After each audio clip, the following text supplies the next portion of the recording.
ফিলিস্তিনের মুক্তিকামী প্রত্যেকটি প্রতিরোধ অক্ষ ঝাঁপিয়ে পড়েছে মুক্তির সংগ্রামে। স্বপ্ন তাদের স্বাধীন ফিলিস্তিন।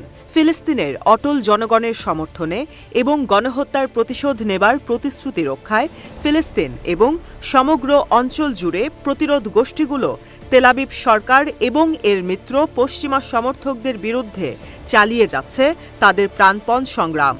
প্রায় প্রতিদিনই চলমান এই সংগ্রাম ২৪শে আগস্ট শনিবারেও ফিলিস্তিনি ও আঞ্চলিক প্রতিরোধ গোষ্ঠীদের দ্বারা পরিচালিত প্রধান সফল অভিযানগুলো নিয়ে প্রতিবেদন প্রকাশ করেছে ইরানের সংবাদ মাধ্যম প্রেস টিভি।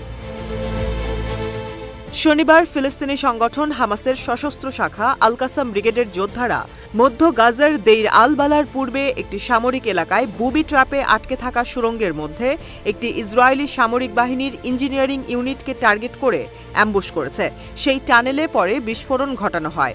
মধ্য গাজার দেইর আল বালার পূর্বে ইয়াসিন 105 শেল দিয়ে একটি ইসরায়েলি সামরিক সেনাবাহিনীকে লক্ষ্য করে তারা হামলা করে। দেইর আল বালার পূর্বে সামরিক সাইট এলাকায় ইসরায়েলি সামরিক যান এবং প্রকৌশল সরঞ্জামের একটি কনভয়কে লক্ষ্য করে পূর্ব পরিকল্পিত মাইনফিল্ডে বিস্ফোরণ ঘটায়।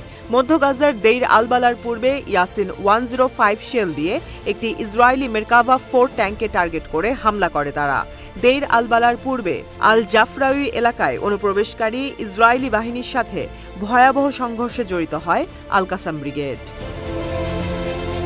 ফিলিস্তিনি পশ্চিম তীরের মিলিশিয়া জোট আল আকসা শহীদ ব্রিগেড শনিবার পরিচালনা করে কয়েকটি গুরুত্বপূর্ণ অভিযান। তারা দেইর আল বালার পূর্বে আল জাফরাউই এলাকায় পূর্বে আটকে পড়া একটি ভবনে বিস্ফোরণ ঘটায়।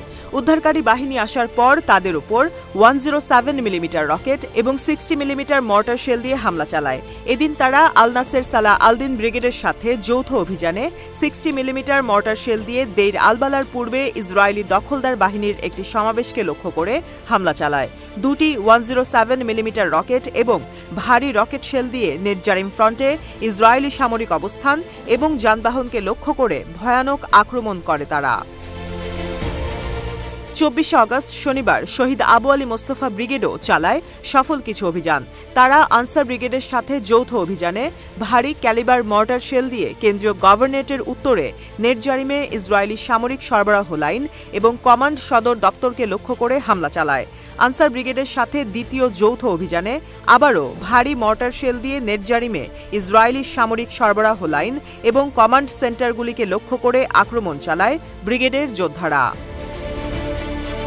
পপুলার রেজিস্ট্যান্স কমিটির সামরিক শাখা আল নাসের সালাহ আল-দিন ব্রিগেডও এদিন আনসার ব্রিগেডের সাথে একটি যৌথ অভিযানে ভারী মর্টার শেল দিয়ে নেটজারিম অক্ষের একটি ইসরায়েলি কমান্ড এবং নিয়ন্ত্রণ সাইট লক্ষ্য করে হামলা চালিয়েছে। তারা আল আকসা শহীদ ব্রিগেডের সাথে যৌথ অভিযানে 60 মিলিমিটার মর্টার শেল দিয়ে দেইর আল বালার পূর্বে ইসরায়েলি সেনা এবং তাদের সামরিক যানবাহনগুলির সমাবেশকে লক্ষ্য করে ভয়ানক সংঘর্ষে লিপ্ত হয়।